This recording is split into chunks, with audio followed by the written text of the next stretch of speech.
Hello friends, कैसे हैं आप सब लोग। आई होप आप सब लोग बिल्कुल ठीक होंगे। चलिए शुरू करते हैं आज की क्लास। आज की क्लास जो है बहुत ही इम्पोर्टेंट है, क्योंकि आप सबको पता है कि जो सीटेट का एग्ज़ाम है वो 20 अगस्त को होने वाला है। और 20 अगस्त को बहुत ज़्यादा टाइम नहीं है, लगभग 20-22 दिन आपका बचा हुआ है। ठीक है, तो इस 20-22 दिन में हम सीटेट की तैयारी कैसे करें, कौन कौन सी ऐसी चीज़ें हैं जो हम पढ़ें, और एग्ज़ाम टाइम में किस तरीके से हम क्वेश्चन को सॉल्व करें। ठीक है, और सारे सब्जेक्ट को किस तरीके से लेके चलेंगे कि जो है आपका जो 30 क्वेश्चन है बहुत आसानी से कम टाइम में सॉल्व हो जाए, और कौन कौन से ऐसे टॉपिक है जिनको हमें पढ़ना है। ठीक है, और किन चीज़ों पे हमें ज़्यादा फोकस करना है ताकि आपका जो सीटेट का एग्ज़ाम है बहुत अच्छे नंबरों से कम समय में पढ़ के निकल जाए। ठीक है, तो उन सारी चीज़ों पे आज की क्लास में डिस्कस करेंगे। तो आप सभी को पता है कि जो सीटेट का एग्ज़ाम है उसमें जो टोटल मार्क्स होता है वो 150 नंबर का होता है, और जो टाइम होता है यानी कि जो ड्यूरेशन होता है वो 150 मिनट का यानी 2.5 घंटे का होता है। ठीक है, और जो पेपर मोड है इस बार का ऑनलाइन नहीं है, ऑफलाइन है। आप सबके लिए बहुत अच्छी चीज़ है कि अब की बार ऑफलाइन हो रहा है, क्योंकि ऑनलाइन में बहुत सारी चीज़ें होती थी जो कि बहुत सारी महिलाओं को या जो है बहुत सारे ऐसे लोग थे जिनको कंप्यूटर चलाना नहीं आता था, माउस चलाने में प्रॉब्लम होती थी। तो वो उन सारे जो है प्रॉब्लम्स जो होती थी उनका सॉल्यूशन है कि जो ऑफलाइन पेपर हो रहा है तो उसमें आपको वो सारी चीज़ें फेस नहीं करनी पड़ेगी। ठीक है, तो पेपर का मोड जो है वो ऑफलाइन, वो आप सबके लिए बहुत अच्छी चीज़ है। ठीक है, इसको हम प्लस पॉइंट लेके चलते हैं ऑफलाइन पेपर को, क्योंकि पेपर कहीं ना कहीं आपका ऑनलाइन के अकॉर्डिंग ऑफलाइन कहीं ना कहीं ईजी तो होगा ही। ठीक है, बात करें अगर निगेटिव मार्किंग की, तो निगेटिव मार्किंग नहीं है, कभी नहीं रही है, और हमेशा से आपका जो है निगेटिव मार्किंग नहीं रहा है, तो इस बार भी निगेटिव मार्किंग नहीं है।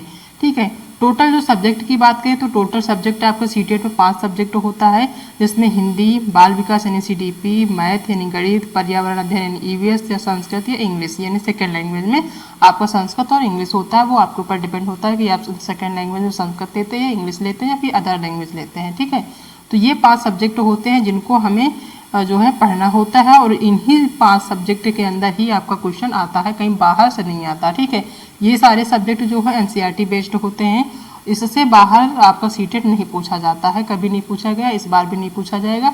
हाँ, ईवीएस में 1-2 क्वेश्चन जो है 2 से 3 क्वेश्चन पिछले बार ऑनलाइन एग्जाम में पूछे गए थे, तो हो सकता है कि 2 से 3 क्वेश्चन इस बार भी पूछे जाएँ। बहुत ज़्यादा नहीं पूछा जाता, लेकिन फिर भी 30 नंबर का ईवीएस का पेपर होता है। तो 30 नंबर में आपके अगर आपने 20-25 नंबर का कर लिया, अगर 5 नंबर बाहर का भी आ गया तो बहुत उससे बड़ी बात नहीं है। ठीक है, और बाहर से भी जो क्वेश्चन आते हैं बहुत ज़्यादा हार्ड नहीं होते, बिल्कुल बेसिक से आते हैं, कहीं ना कहीं आप उनको पढ़े हुए होते हैं, तो वो बिल्कुल आसान होते हैं, कहीं बाहर से नहीं होता। जो आप पहले से पढ़े चले आए हैं, आपका चाहे हाई स्कूल हो, 12th हो, ग्रेजुएशन हो, पोस्ट ग्रेजुएशन, कुछ भी अगर आपने पढ़ी है वहीं से आपको पूछा जाता है, कहीं बाहर से नहीं पूछा जाता। ठीक है, तो ये जो है ये 5 सब्जेक्ट होते हैं जो आपको पढ़ने होते हैं। ठीक है, सबको पता है। अब बात करें कुछ इंपॉर्टेंट टॉपिक की। ठीक है, तो जो आपका जो टाइम बचा हुआ है 20 से 25 दिन का लगभग, उसमें जो है जो इम्पोर्टेंट टॉपिक है वो बाल विकास आपको हमेशा से जो है माइंड में रख के चलना है कि आपको जो बाल विकास है उसको बिल्कुल भी स्किप नहीं करना है, इसको जो है मेन फोकस करना है बाल विकास यानी सीडीपी को। ठीक है, इसका जितना भी पेडागोजी सेशन है, जितना भी पेडागोजी का आपका पोर्शन है, उस चीज़ को हमेशा लेके चलना है, बहुत अच्छे से पढ़ाई करनी। ठीक है, इसको क्योंकि पेडागोजी जो है वो आपको सारे सब्जेक्ट में काम आएगी सीडीपी की। ठीक है, तो और इसमें बात करें कुछ महत्वपूर्ण टॉपिक की, तो अगर आपके पास 20 दिन का, सपोज दैट हम 20 दिन का मान के चलते हैं, अगर 20 दिन का टाइम है, ठीक है, और अगर आप बिल्कुल सीरियस है सीटेट निकालने की मूड में है कि अभी आपका सीटेट निकल जाए, तो आप ज़्यादा नहीं, मुश्किल से आप अगर पर डे 2 घंटे का भी टाइम देते हैं, ठीक है, तो आपका जो ये जो है टॉपिक है ये बहुत बड़े बड़े टॉपिक नहीं है, बिल्कुल छोटे छोटे टॉपिक है। आप उनको अगर आधा आधा घंटा या 1-1 घंटा भी देते हैं, ठीक है, तो ये सारे टॉपिक बहुत अच्छे से क्लियर हो जाएंगे। ठीक है, तो इसमें जो है पहला होता है, इसमें ये जो विकास की अवधारणा, बाल विकास के सिद्धांत, सामाजिकरण, और ये जो मनोवैज्ञानिक है, आप इनको तो एक बार छोड़ सकते हैं, लेकिन ये इनको जो ये मनोवैज्ञानिक, इनको आपको बिल्कुल भी नहीं छोड़ना है, इनको बहुत अच्छे से पढ़ लेना है। इन्हीं से क्वेश्चन पूछे जाते हैं, इससे बाहर क्वेश्चन नहीं पूछा जाता है। ठीक है, तो जितने भी मनोवैज्ञानिक है उनको बिल्कुल पढ़ लेना है, क्योंकि इनसे संबंधित क्वेश्चन पूछे जाते हैं, हमेशा पूछेगा और इस बार भी पूछे जाएंगे। ठीक है, तो इनको पढ़ लेना है। और सीडीपी में जो क्वेश्चन है वो जो है बाल केंद्रित तथा शिक्षा एवं प्रगतिशील शिक्षा, ये जो टॉपिक है इसको पढ़ लेना है। बुद्धि से संबंधित जितने भी टॉपिक्स हमने कराए हैं उनको आप देख लीजिएगा। ठीक है, और समाज में जो लैंगिक मुद्दे होते हैं उनको पढ़ लेना है। जो वैयक्तिक भिन्नता है इनसे संबंधित, और ये जो अधिगम विकार है ये तो बहुत ही इंपॉर्टेंट है, हमेशा एग्जाम में पूछा जाता है। प्रतिभाशाली और विशिष्ट वर्ग से संबंधित भी क्वेश्चन पूछा जाता है। अभिप्रेरणा और अधिगम पूछा जाता है। राष्ट्रीय पाठ्यचर्या की रूपरेखा यानी एनसीईआरटी 2005 और राष्ट्रीय शिक्षा नीति 2020 ये तो बहुत इंपॉर्टेंट हमेशा पूछे जाते हैं। और ये जो टॉपिक है ये आपके जो है पेडागोजी में काम आते हैं, ठीक है। पेडागोजी से रिलेटेड जितने क्वेश्चन पूछे जाते हैं उनमें ये आते हैं, ठीक है। तो ये बहुत ज़्यादा टॉपिक नहीं है, ठीक है। मुश्किल से आपका जो है 13 टॉपिक है, 13 टॉपिक है। और इनको अगर आप पर डे जितने भी हमने अपने यूट्यूब चैनल पे कराया है, जितने भी ये टॉपिक बहुत ज़्यादा उनमें ज़्यादा उसका टाइम नहीं है, ठीक है। जो हमने कुछ टॉपिक ऐसे हैं जिनको हमने थ्योरी भी कराई है और क्वेश्चन आंसर भी कराया है, तो उनको आप अच्छे से देख लेते हैं। अगर आप उसी टॉपिक का थ्योरी देख लेते हैं और उन्हीं का क्वेश्चन देख लेते हैं तो वो आपका क्लियर हो जाएगा, क्योंकि हमने जो भी टॉपिक डिस्कस किए हैं बिल्कुल बेसिक से किए हैं, ठीक है।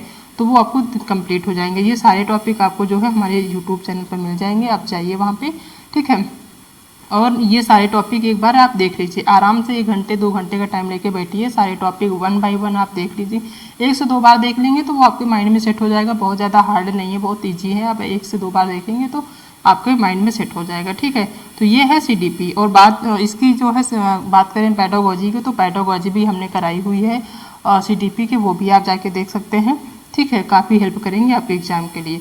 सेकेंड जो इम्पोर्टेंट सब्जेक्ट है वो है ईवीएस यानी कि पर्यावरण अध्ययन।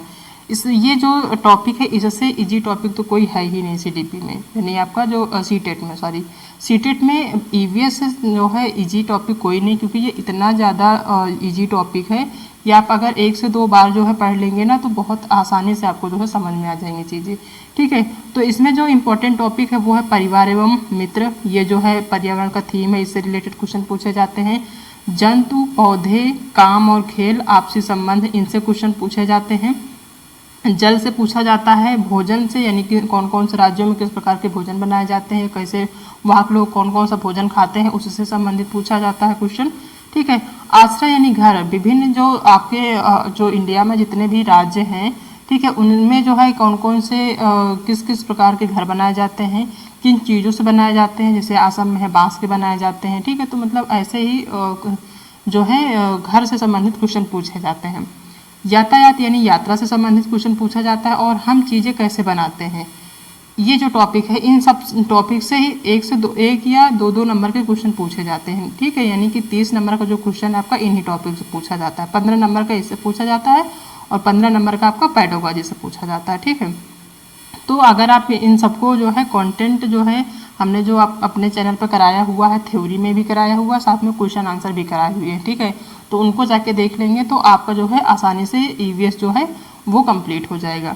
तो ये 2 सब्जेक्ट आप अगर अच्छे से तैयार कर लेते हैं, अगर आप हिंदी नहीं तैयार करते हैं, संस्कृत नहीं तैयार करते, या आपकी सेकंड लैंग्वेज इंग्लिश नहीं तैयार करते, अगर मैथ भी नहीं तैयार करते और सिर्फ सीडीपी और ईवीएस पढ़ के जाते हैं तो भी आपका सीटेट आसानी से निकल जाएगा। क्योंकि यहाँ पे आपका जो आप जब ये पढ़ते हैं सीडीपी पढ़ते हैं तो यहाँ आपका जो है कंटेंट सीडीपी का कंटेंट क्लियर होता है, साथ में पेडागोजी भी कंप्लीट होता है, जो कि आपको सारे सब्जेक्ट में हेल्प करता है। 15 नंबर का जो पेडागोजी है यहीं से आपका क्लियर हो जाता है, चाहे वो आपका हिंदी में पूछा जाए, चाहे आपका ईवीएस में पूछा जाए, चाहे मैथ में पूछा जाए और चाहे तो संस्कृत में पूछा जाए। ये जो पेडागोजी है आपको सभी लैंग्वेज में सभी सब्जेक्ट में काम आती है 15 नंबर का, ठीक है।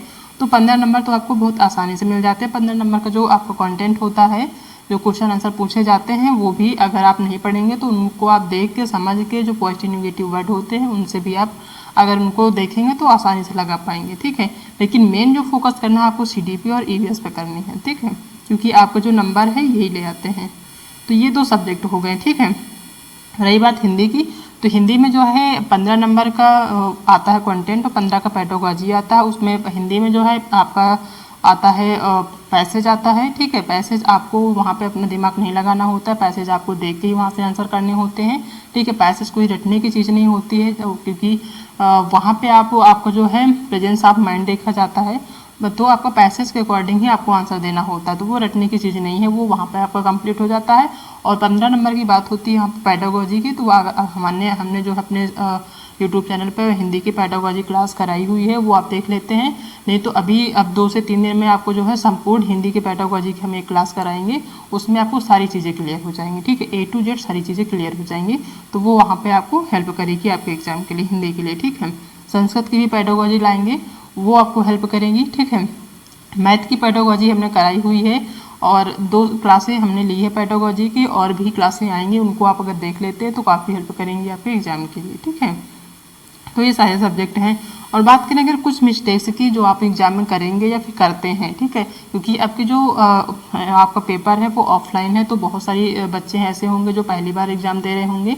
ठीक है, तो वो जो है कौन कौन सी गलतियां हैं जो कि उनसे बचते हैं, अपने आप को जो है बचा के रखते हैं, तो आप कॉन्फिडेंस से जो है एग्जाम दे पाएंगे। ठीक है, बहुत सारी चीज़ें हैं उनको ध्यान में रखनी है आपको, वो गलतियाँ आपको नहीं करनी है। ठीक है, और बहुत सारे लोग ऐसे हैं जो कि जो है सेकेंड टाइम पेपर देने जा रहे हैं, हो सकता है पहली बार उन्होंने ऑनलाइन दिया हो, सेकेंड टाइम ऑफलाइन देने जा रहे हैं, तो उनको भी वो सारी गलतियाँ जो है बचा के रखनी है, यानी वो गलतियाँ नहीं करनी है। ठीक है, तो पहली जो गलतियाँ हैं, हाँ, पहले जो गलती होती है कि जो भी आप सीटेट तैयारी कर रहे हैं वो क्या करते हैं, वो सिलेबस जो है नहीं देखते हैं।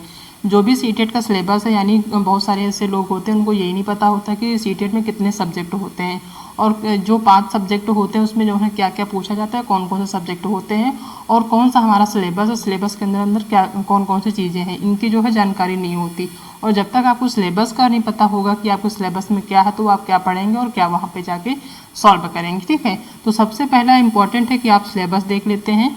ठीक है, अब तो वैसे ज़्यादा टाइम नहीं बचा हुआ है कि आप सिलेबस देखें और उसके अकॉर्डिंग पढ़ें, लेकिन बस ये है कि आपको सिलेबस की जानकारी होनी चाहिए। आप पहले से अगर नेक्स्ट टाइम भी तैयारी करते हैं तो इस चीज़ को माइंड में सेट करके रखिए। सबसे पहले आपको किसी भी अगर एग्जाम की तैयारी कर रहे हैं तो उसकी जो है सिलेबस की जानकारी होना सबसे ज़्यादा ज़रूरी होता है। ठीक है, अब तो उतना टाइम नहीं है, अब हम जैसे बता रहे हैं आप उस तरीके से अगर पढ़ाई करते हैं तो आपका सीटेट जो है निकल जाएगा। ठीक है, नेक्स्ट है भाषा।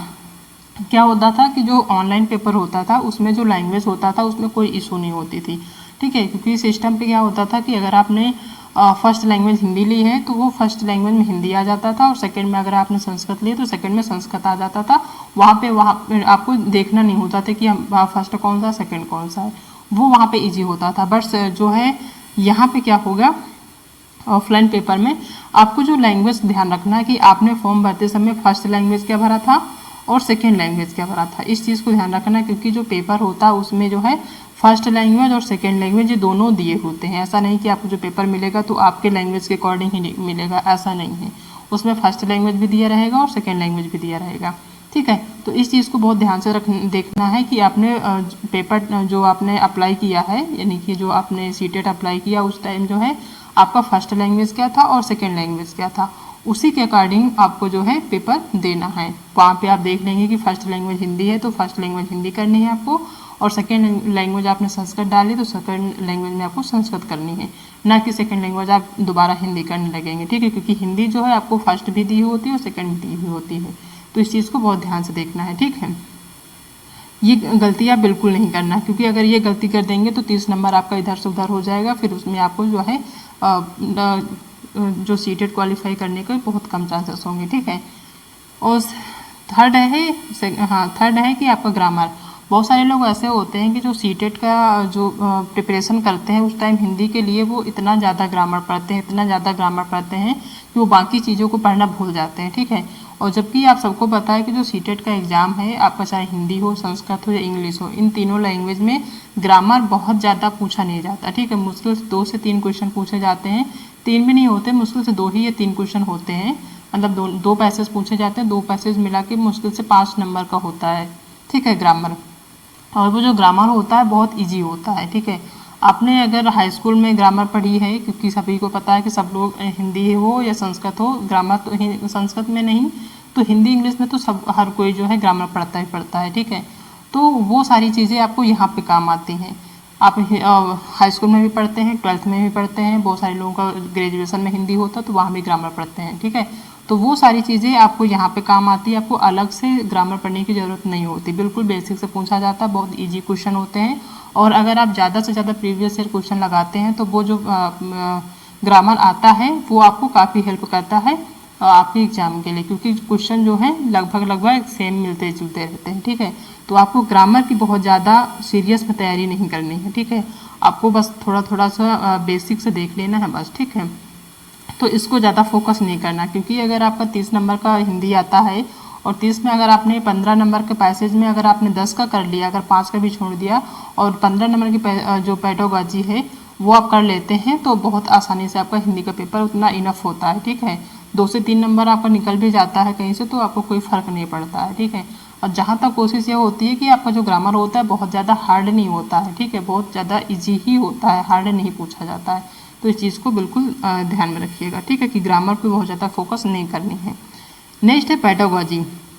पेडागोजी बहुत सारे लोग ऐसे होते हैं कि जो पेडागोजी होती है उनको समझ में नहीं आती, बोलते हैं कि मैं पेडागोजी समझ में नहीं आती।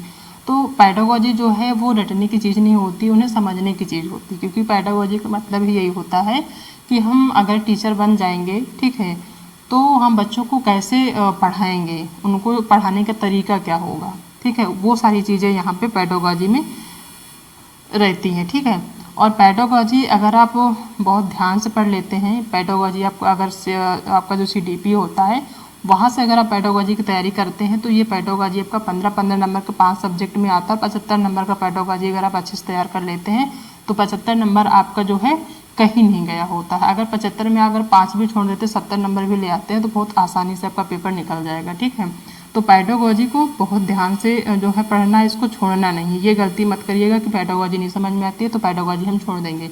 अगर आप पेडागोजी छोड़ते हैं तो आपका 75 नंबर का लॉस होता है। ठीक है, तो इस चीज़ को ध्यान रखिएगा।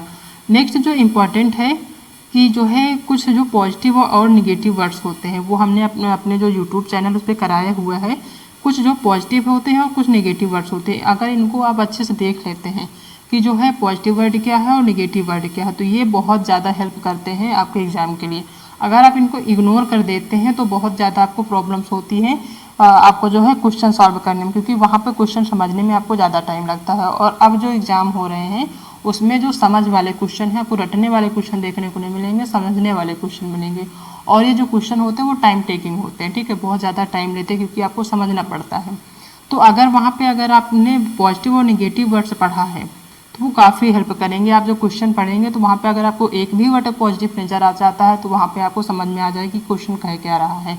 और वहाँ पे निगेटिव आ जाता है कोई वर्ड तो वहाँ पे समझ में आ जाएगी कि ये क्वेश्चन क्या कह रहा है। ठीक है, तो पॉजिटिव और निगेटिव वर्ड जो है बहुत हेल्प करते हैं आपके एग्जाम के लिए और उसमें बहुत ज़्यादा टाइम बचाते हैं। ठीक है, तो ये गलती बिल्कुल नहीं करना कि आपको पॉजिटिव और निगेटिव वर्ड आता ही नहीं है। आप अगर आपने अभी तक नहीं पढ़ी है पॉजिटिव नेगेटिव वर्ड तो आप जाके हमारे यूट्यूब चैनल पर देख लेंगे।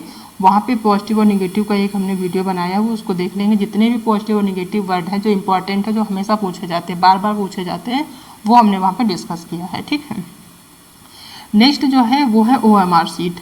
आप सभी को पता है कि ऑफलाइन एग्ज़ाम है तो इसमें जो है OMR शीट जो है आपको फिल करनी पड़ेगी। ठीक है, OMR शीट जो है आपको कैसे फिल करनी है वैसे तो वो वहाँ पे क्लास में बता देते हैं, लेकिन फिर भी अगर आप सबको समझ में नहीं आती है, कई सारी चीज़ें डाउट है, तो हम एक वीडियो ले आएंगे जिसमें हम OMR शीट कैसे फिल करनी होती है वो बता देंगे। ठीक है, क्योंकि OMR शीट आपको फिल करते समय बहुत ज़्यादा सावधानी रखनी है, बिल्कुल जल्दबाजी नहीं करनी है।